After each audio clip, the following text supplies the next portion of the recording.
નમસ્કાર મિત્રો, અમારી યુટ્યુબ ગુજરાત સમાચાર ન્યૂઝ ચેનલમાં તમારું સ્વાગત છે। આપ નવા હોય તો ચેનલને સબસ્ક્રાઇબ કરવાનું ભૂલતા નહીં અને વિડીયોને અંત સુધી જોતા રહો। તારીખ 18 જુલાઈ 2026 વાર શનિવાર। તાજા સમાચાર। રાજકોટ શહેરમાં શનિવારે એક દુઃખદ ઘટના બની હતી। શહેરના એક સોફા બનાવવાના કારખાનામાં અચાનક આગ લાગતા ભારે અફરાતફરી મચી ગઈ હતી। આગની આ ઘટનામાં કારખાનાના માલિકના જમાઈનું કરુણ મોત થયું હોવાનું સામે આવ્યું છે। ઘટનાએ સમગ્ર વિસ્તારમાં શોકની લાગણી ફેલાવી દીધી છે। પ્રાથમિક માહિતી અનુસાર સવારે કારખાનામાં કામકાજ ચાલી રહ્યું હતું ત્યારે અચાનક ધુમાડો નીકળવા લાગ્યો અને થોડી જ વારમાં આગે વિકરાળ સ્વરૂપ ધારણ કર્યું। સોફા બનાવવામાં વપરાતા ફોમ, લાકડું, કપડું, ગુંદર અને અન્ય જ્વલનશીલ સામગ્રીને કારણે આગ ખૂબ જ ઝડપથી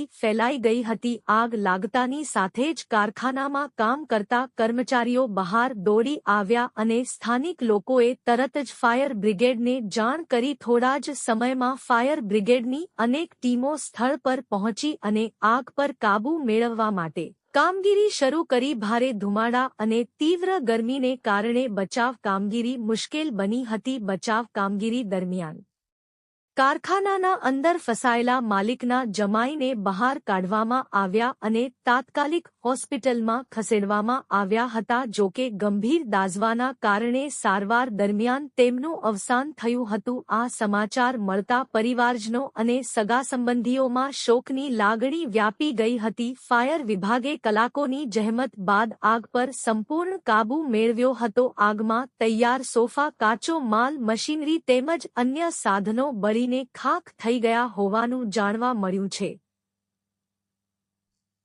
ઘટનામાં લાખો રૂપિયાનું નુકસાન થયું હોવાની શક્યતા વ્યક્ત કરવામાં આવી રહી છે। જોકે સત્તાવાર આંકડો તપાસ બાદ જાહેર થશે। આગ લાગવાનું ચોક્કસ કારણ હજુ સુધી સ્પષ્ટ થયું નથી। પ્રાથમિક તપાસમાં શોર્ટ સર્કિટ અથવા અન્ય તકનીકી ખામીની શક્યતા વ્યક્ત કરવામાં આવી રહી છે। પોલીસે અને ફાયર વિભાગે ઘટનાની તપાસ શરૂ કરી છે અને ફોરેન્સિક ટીમે પણ સ્થળ પરથી પુરાવા એકત્રિત કર્યા છે। સ્થાનિક લોકોના જણાવ્યા મુજબ આગના ધુમાડાના ગોટેગોટા દૂર સુધી દેખાતા હતા। આગની ગંભીરતાને જોતા આસપાસના વિસ્તારના લોકોમાં પણ ભયનો માહોલ સર્જાયો હતો। સદનસીબે આગ નજીકના અન્ય કારખાનાઓ સુધી ફેલાઈ નહોતી।